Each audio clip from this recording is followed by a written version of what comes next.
Late September, 52 BC. The first thing the Roman sentry on the outer wall hears is the carnix, the long Celtic war horn, bronze, shaped like an open-mouthed beast on a pole, calling from somewhere behind his back, from the wrong side of the wall, from the wide western plain where there should be nothing. He turns and looks west. Thousands of standards have lifted against the pale autumn sky. A foreign cavalry is pouring down out of the hills toward the back of the Roman lines. And behind him, on the besieged hilltop town he had been looking at when the horn sounded, the trapped Gallic army has just started screaming. The sentry is standing on the outer of two concentric walls. The army he was besieging is in front of him. The army that has come to free it is at his back.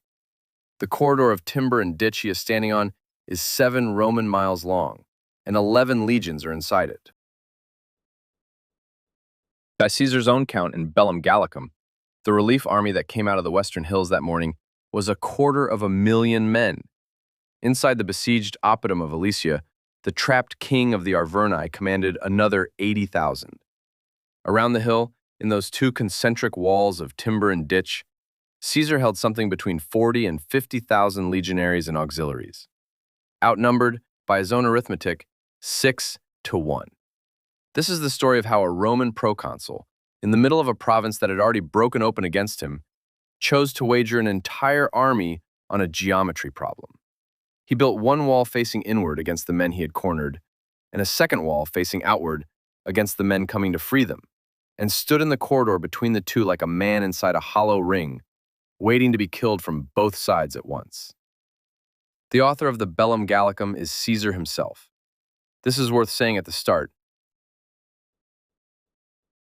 because nothing in what follows comes free of him.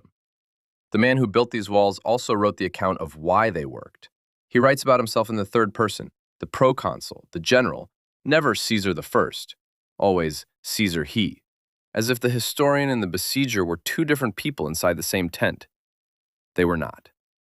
I read Book 7 of Bellum Gallicum twice before I started writing this, and what I notice each time is how often Caesar withholds the moment of his own fear. Plutarch, writing a century and a half later, fills in the silence. Caesar in his crimson paludamentum, riding along the inner wall, visible to both sides, gambling on the fact that troops fight harder when they can see who is in command. Plutarch may be inventing this. He may also be repeating something a veteran told a great-great-grandson. The Chronicle does not say. What the Chronicle does say, and what every modern scholar agrees on, is the geometry. 18 kilometers of inner wall, 21 of outer wall, 2 trenches 20 Roman feet wide along the western plain, the inner flooded with water diverted from the river Ouse, a rampart 12 feet high, wooden towers every 80 feet, and forward of the trenches, in the killing strip, traps, sharpened stakes set into pits the Romans called chippy, iron hooks called stimuli buried under thin earth, and rows of fire-hardened branches angled outward at chest height, what the legionaries themselves called lilia, lilies, because that is what they looked like growing in the grass. The trap was built over a month and a half by the same men who would have to defend it. The boy who dug a chippy pit in August would, in late September, stand on the wall above his own pit and try to kill the Gallic infantryman climbing out of it. Keep him in your head. We will come back to him. The cry from the oppidum that morning was the sound of an army watching rescue arrive. The defenders had spent the last month boiling leather and skinning horses for food. Vercingetorix, the war leader elected at the Great Assembly at Bibracte, had expelled the women, the children, and the old from the oppidum 2 weeks before, sending them down into the gap between the walls in the hope that Caesar would either feed them or let them through. Caesar had done neither. They had starved in front of the wall. By the time the relief army arrived, the surviving defenders had been watching their own families die slowly in the strip below them for 15 days. Behind Caesar's outer wall, on the western plain, the Gallic Confederation had finally assembled. 8 nations. The Aedui, Roman clients only 2 years earlier and now turned. The Arverni from the Massif Central, whose young king was the man trapped on the hill. The Bituriges, the Senones, the Carnutes, the Lemovices, the Pictones, the Turoni. Florus, writing later in his short Roman epitome, lists them as if reading a roll of the dead. To understand what these hills looked like on that morning, you have to understand who Caesar was when he arrived in Gaul, and who Vercingetorix was when he chose to make him stop. To do that, we have to go back to the spring of 58 BC, to a man in a tent in Provincia who had just been handed an army and a debt of 40 million sesterces. Caesar arrived in Gallia Transalpina in the spring of 58 BC. He was 42. Suetonius later wrote that he owed 25 million sesterces before he was elected praetor, and that the debt grew by another 20 million by the time he secured this command. He could not afford to return home without a province bled dry. The pretext arrived at once. A Celtic people called the Helvetii had decided to migrate westward en masse, 368,000 of them, by Caesar's count in Book 1. Hans Delbruck argued that no migration of that size could have crossed the Jura with the supplies attested. The realistic figure is closer to 160,000, still an army. Caesar pushed them back and kept going. He fought the Belgae in 57 BC, the maritime tribes of Brittany in 56, the Germani across a wooden bridge built in 10 days in 55, the Britons in 2 expeditions across the Channel. Each campaign produced a dispatch read aloud in the Senate. He was writing a literary work and a military campaign at the same time. In the winter of 54 to 53 BC, a Belgic chief named Ambiorix wiped out a Roman legion and 5 cohorts in the territory of the Eburones. Caesar wore mourning until they were avenged, and campaigned the next year through what is now Belgium, exterminating the Eburones, with the explicit object of erasing them from the tribal map. This is the Caesar who, in early 52 BC, was back in Cisalpine Gaul when the news reached him that the Carnix had sounded in the heart of central Gaul. It had sounded at Cenabum, modern Orleans, on a day Caesar would later put on the calendar as a precise dawn, the morning the Carnutes massacred the Roman merchants doing business inside their oppidum. By nightfall, the news had reached the Arverni country, 160 miles south. Caesar, in his Latin, calls this the celerity of Gallic rumor. The Chronicle does not say by what relay riders or signal fires it traveled so fast. He may not have known. He may have chosen not to write it. The man who heard the news and acted on it was Vercingetorix. His father, Celtillus, had tried to make himself king of all Gaul a generation earlier and had been executed by his own nobles for the attempt. Modern reconstructions put Vercingetorix at 28 or 29. The Greek of Plutarch calls him Neaniskos, a young man. He had spent time in Caesar's camp during the earlier campaigns, almost certainly as a hostage or auxiliary commander. He had watched the proconsul work. When Vercingetorix returned to Gergovia, the Arvernian capital on a basalt plateau in the Massif Central, his uncle threw him out of the town. He raised his own clients in the countryside, gathered the dispossessed. Caesar uses the Latin word agentes, the needy, and came back into Gergovia with an army at his back. Gobanizio was deposed. The young man was acclaimed king. By spring, he had decided on the one strategy. Nothing in the Roman manual was designed to answer. Burn the country. Roman armies traveled on Gallic grain and Gallic forage. They depended on the granaries of the Oppida and the open barns of the countryside. If those burned, the Romans would have nothing to take. The Gauls would suffer too, but the Gauls were fighting for everything, and the Romans only for a province. Vercingetorix persuaded the Bituriges to burn 20 of their own Oppida in a single day. They argued for keeping one town, Avaricum, modern Bourges, because it was beautiful and well-walled, and they could not bear to lose it. He gave in. He should not have. Avaricum fell to Caesar after 27 days. The Bellum Gallicum describes the storming with even-toned horror. 40,000 men, women, and children inside the walls when the assault began, 800 surviving when it ended. The Legionaries, he writes, fatigued by the siege and the unfinished business of Sabinus's cohorts, spared no one. He writes it in the third person. I read this passage 4 times before I caught what is in it. He places the verb of slaughter on the Legionaries and the verb of regret on the Proconsul. Christian Goudineau suggested in the 1990s that the population of the largest Oppida was probably 5 to 10,000, not 40. The Chronicle inflates. The killing was still what it was. Then came Gergovia, Caesar marched south into the Arverni heartland and laid siege to the capital. He committed an assault that, by his own account, exceeded his orders. The Gauls counterattacked downhill. 46 centurions died on the slope in a single afternoon. Unlike the 40,000 at Avaricum, it is the kind of number a regimental ledger does not invent. Caesar ordered the retreat. It was the first time he had failed to take a town. The Aedui, Roman allies since before Caesar was born, watched and switched sides. Their nobles at Bibracte came over to Vercingetorix and crowned him war leader of all the Gallic peoples in revolt. In the late summer, Vercingetorix attempted one more thing before Alesia. He ambushed the Roman column on the march somewhere between the Saone and the Upper Seine, the Gallic cavalry striking from three sides at once. Caesar's German auxiliary cavalry, the riders he had recruited from across the Rhine the previous year, broke the Gallic horse on the third charge. The Gallic infantry, waiting to fall on the pinned column, never engaged. Vercingetorix pulled back, and he made the second decision that defined him. He took his army, by Caesar's count, perhaps an inflated count, 80,000 infantry and 15,000 cavalry, and marched into the oppidum of Alesia on Mont Rea. He sent the cavalry out at night with orders to raise the tribes and come back with relief. Alesia would be the anvil. The relief army would be the hammer.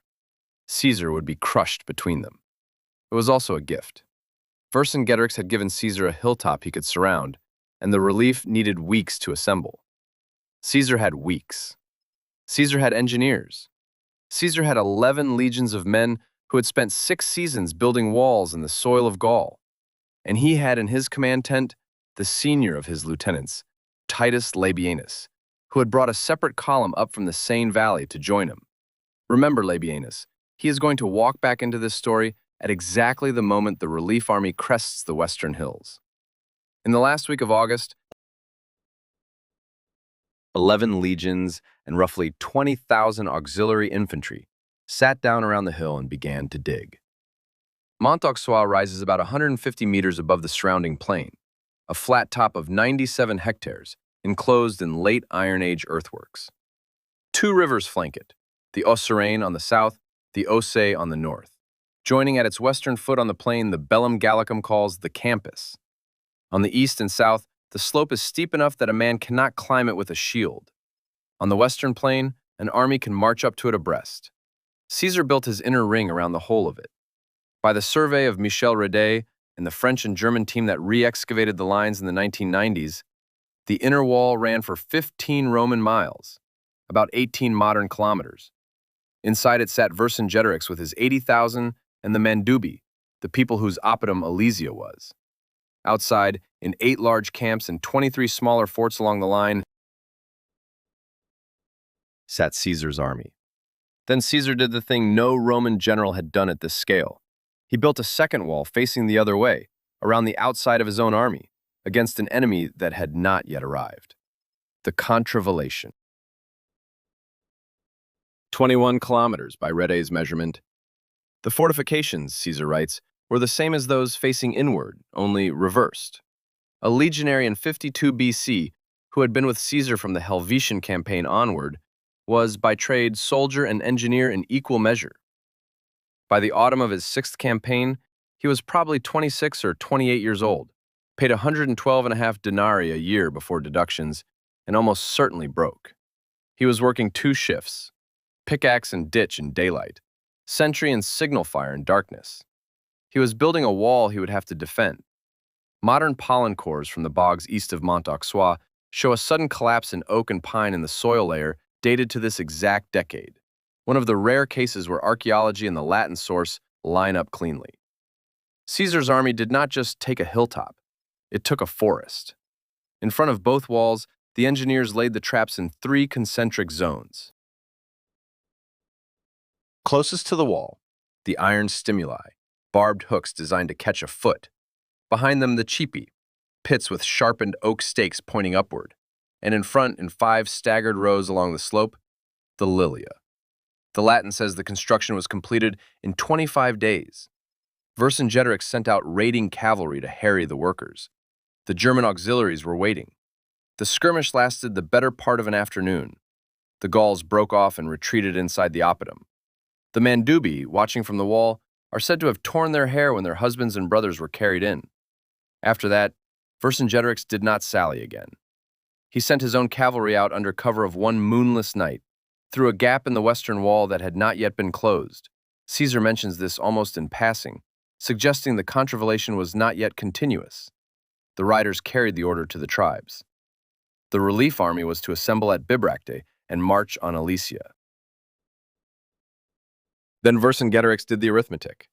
The grain in the oppidum, even on iron rations, would last 30 days, less with the Mandubii inside. The relief army would take at least a month to gather, longer to march. He convened a council on the flat top of the hill and proposed a solution the Bellum Gallicum reports without softening. Expel the non-combatants. The Mandubii, the people whose town it was, who had welcomed the Gallic army inside and given it the food it was about to run out of, would be sent down the slope into the gap between the inner Roman line and the oppidum. They would either be allowed through by the Romans, in which case the food in Alesia would last long enough for the relief, or they would not, in which case they would sit at the foot of the Roman wall and the Romans would have to look at them. The Mandubii were sent down at dawn. Caesar does not give a number. He uses the phrase inutile ad pugnam, those useless for combat. Old men, women, children, the wounded, anyone whose mouth ate grain but whose hands did not hold a spear.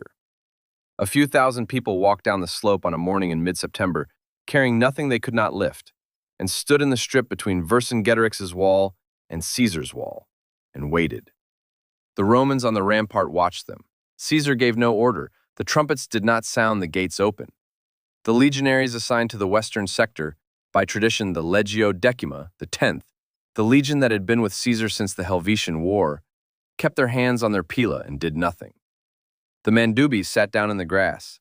They tried to call up to the legionaries in the language of the Aedui, which most of the men on the wall did not understand. The day passed. The night was cold. There had been frost in the morning. The Chronicle does not say how long it took for the first ones to die. It says only that the Romans did not let them through, that Vercingetorix did not let them back in, that the chronicler, Caesar himself in the third person in his command tent, observed them from a distance. He puts the verb of refusal on the proconsul. Plutarch claims Caesar refused out of strategic logic, to force Vercingetorix to feel the cost of his own decision. Cassius Dio says the women threw their children at the legionaries from the foot of the wall, begging them to take the children even if not the parents. Whether that detail is real or borrowed from Greek accounts of the siege of Tyre, I cannot say. The Mandubii died in the strip over the next 2 weeks. Some lasted because there was rainwater, or because a legionary on the rampart would sometimes drop a piece of hard bread over the parapet and not look down to see who took it. None of them survived. If you have been with this channel for any length of time, this is the kind of beat we keep coming back to. The chronicle of an army is also a chronicle of the people the army stepped over. The Latin word for them is inutiles. They were not inutiles, they were the town, back to the wall before the relief comes. The relief came at the end of September. Caesar writes that the army raised at Bibracte and led by 4 men, Commius of the Atrebates, his own ally in the British expedition 6 years earlier, and now turned, Vercingetorix's cousin Vercassivelanus of the Arverni, the Aeduan nobles Viridomarus and Eparetorix, numbered 8,000 cavalry and 240,000 infantry. 250,000 men. The number is given by no other source. It is too round. It is the kind of figure a writer in winter quarters reaches for when he is composing a triumph as much as a chronicle. Michel Redet, on the basis of the Mont Rea excavations, calculated that the Roman defensive lines could not have repelled more than about 100,000 attackers along the contravallation's western face. Christian Goudineau, working from the population estimates of the 8 tribes Caesar names, argued in his Caesar A. Vercingetorix that the realistic figure is more like 60 to 80,000.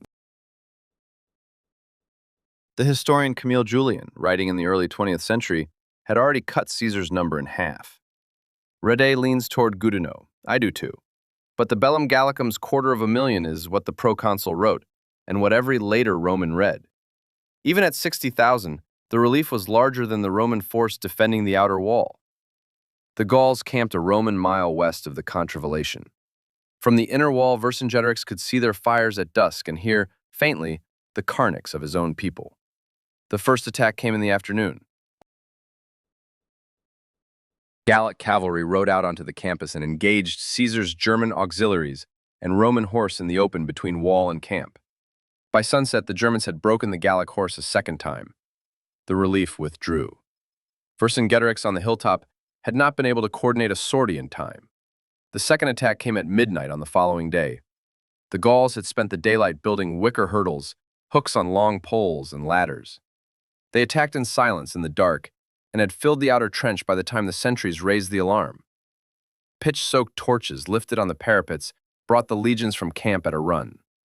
Mark Antony, then a legate, and Gaius Trebonius, the engineer legate, led the relief along the wall. The fighting lasted until first light. The trench was full of dead horses and broken hurdles. The wall held. By now, Vercingetorix had assaulted from inside as well. He had massed his infantry at the inner wall. The Romans, divided between two faces, had to thin one rampart to reinforce the other. They held, just. But the relief commanders, riding back to their camp at dawn, had seen the weak point. There was one section of the outer wall on the northern slope of a small hill called Mont Rea, where the line had to bend around the slope and lay exposed to attack from a higher elevation. Rade's team identified the exact section in 1995. It is the place the Bellum Gallicum calls a place not advantageous, and where Caesar had stationed 2 legions in a separate camp under the legates Reginus and Rebellus. The Gauls chose it for the third attack. They picked 60,000 men by Caesar's count, a number again to be taken with caution, under Vercassivellaunus, and moved them under cover of darkness around to the north. They attacked at noon on the 4th day. Vercingetorix, simultaneously, threw everything he had against the inner wall on the southwestern face. The 2 assaults were timed to the hour.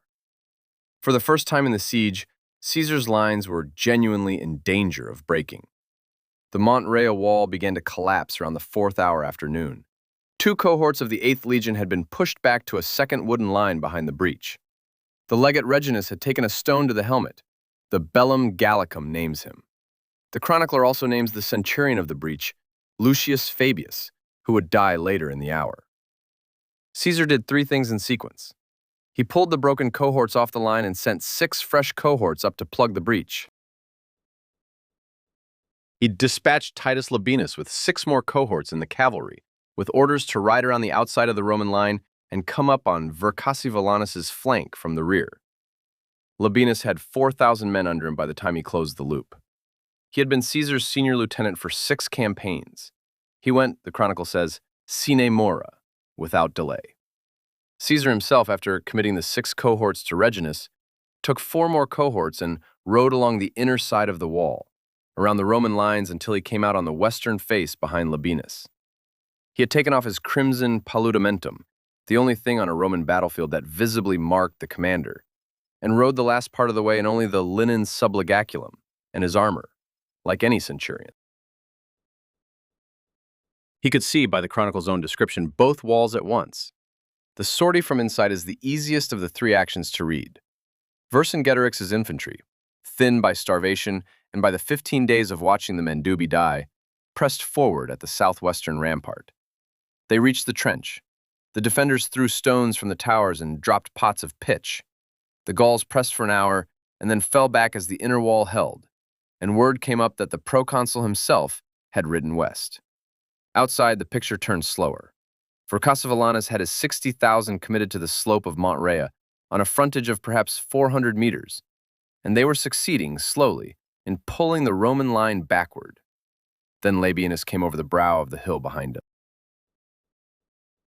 The Bellum Gallicum gives the moment to Caesar's eye. The Gauls, the proconsul writes, saw the cavalry first, Roman horse circling around their flank, and then the dust of the cohorts behind. They turned to face the new threat. The Romans on the breach, seeing them turn, came forward off the second line. Labienus's cohorts hit the Gauls in the rear. Caesar's 6 cohorts hit them in the front. The pressure on Reginus's section eased in the space of a quarter of an hour. The Gauls broke. Not all at once. The Chronicle is careful here. It does not pretend the rout was instant. For Cassivellaunus himself was captured by the bellum Gallicum as he tried to ride free. The Roman cavalry pursued the fleeing infantry across the plain in front of Mont Rea. Plutarch, later, claims 150,000 dead in the rout. The number is impossible. Even the bellum Gallicum's 250,000 is the high estimate. 150,000 killed in a single afternoon's pursuit by a cavalry of perhaps 8,000 horse is a literary number, not a counted one. What is documented from Chronicle and archaeology together is that the relief army ceased to exist as a military force by dawn the following day. The camp on the western plain was abandoned. Vercingetorix watched from the wall of Alesia in the dawn light and saw an empty horizon. The next morning he called a council. The bellum Gallicum gives his speech in Caesar's Latin. In that version, Vercingetorix tells the council that he had not undertaken the war for himself, but for the common liberty of Gaul, and offered himself to their will, to satisfy the Romans with his death or to be handed over alive.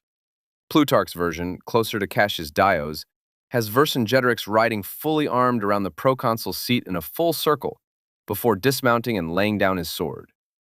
The image is too cinematic to trust completely. Even Plutarch admits the chronicle of the surrender was legend by the time he wrote. What did happen, by every source, is that Vercingetorix came out of the oppidum on the morning of the 10th day, 28 or 29 years old, wearing the long mail and ornamented helmet of an Arverni king. He laid down his weapons at Caesar's feet. He was bound in iron. The surviving defenders were taken out in columns. The bellum Gallicum says one prisoner was given to every legionary as a personal slave, except for the Aedui and Arverni captives, whom Caesar released back to their tribes, already calculating the political work of the next year. Modern scholars accept the order of magnitude: 40 to 50,000 people enslaved on a single morning in front of Mont Rea, the dust of the columns visible from the hill for the rest of the day. This is the artifact, not the sword, the columns. Caesar took Vercingetorix south, to the Tullianum, the dungeon under the Capitoline where Catiline's lieutenants had been strangled 12 years earlier and where Jugurtha had died in 104 BC. He held him there for 6 years, occupied with the civil war before he could hold a triumph. The triumph came in 46 BC, after Pharsalus and Thapsus. Caesar paraded the king of the Arverni through Rome in chains in front of a population that had read the bellum Gallicum. Vercingetorix was taken back into the Tullianum and strangled that evening. Caesar's own death came 18 months later on the floor of the theater of Pompeii. Vercingetorix outlived his moment of surrender by 6 years. Caesar outlived his moment of triumph by 2.5. The historiographic disagreement that defines this story is the question of the numbers. Camille Julien, writing his Histoire de la Gaule in the early 20th century, accepted Caesar's 250,000 largely at face value. Julien was building a French national narrative in which Vercingetorix was a heroic loser. Goudineau argued for 60 to 80,000. Rede settled in between. The defensive lines could not have repelled the highest figure, but the relief army's camps on the western plain are too large for the lowest. I lean toward Rede, not because the middle answer is comfortable, but because the camp archaeology on the west of Alesia is the one piece of evidence the bellum Gallicum cannot have biased. Even at 100,000, the relief at Alesia was the largest field army the Gallic peoples ever assembled in their history. In the immediate aftermath, the structural defeat of the Confederation removed the only force that could have stopped Roman consolidation. By 40 BC, the Roman census incorporated the major tribes into a provincial administration centered on Lugdunum, modern Lyon, founded in 43 BC. The Aedui, who had switched sides at Bibracte, were eventually given the right to send senators to Rome, the first non-Italian senators in the empire's history, under Claudius, by 48 AD. The oppida of independent Gaul died. The cities of Roman Gaul rose in the valley floors below them. In the longer shadow, Alesia is the reason there is no Gallic king after 52 BC. No Boudica of Gaul, no Arminius of Gaul. The Gallic Empire of 260 to 274 AD, when Postumus and his successors ruled an independent Gallic Roman state from Cologne, was not a Gallic revolt. It was a Roman provincial rebellion in Latin uniforms, conducted by Romanized aristocrats who minted imperial coinage. Alesia had stripped Gaul of the political vocabulary in which a non-Roman independence could be imagined. Even when the country broke from Rome 2.5 centuries later, it broke as Rome. There is a coda. In the 1960s, when the French Ministry of Culture funded a program of excavations at the Mont Rea site, the spades came up against not just the chippy pits and lilia rows, but a thinly scattered set of human bones along the strip of ground between the inner and outer Roman walls, in the soil layer dated to the autumn of 52 BC on the western face of the hill. They were not buried. Roman discipline buried its own dead. The bones in that strip had been left to the rain and the foxes and the slow centuries of soil. Some of them were the bones of children. The Chronicle does not mention this. The Bellum Gallicum closes Book 7 with the Proconsul's report to the Senate, the surrender of Vercingetorix, the distribution of slaves, and the dispatching of the legions to winter quarters. The Mandubii are in noodles. They are not in the closing inventory. Some sieges win battles, some sieges win provinces, and some sieges decide, over the course of a single afternoon between two concentric walls on a hilltop in central Gaul, what language a continent will speak for the next 1,000 years. The rest of the Chronicle keeps. The next one is already on the channel. I'll meet you there.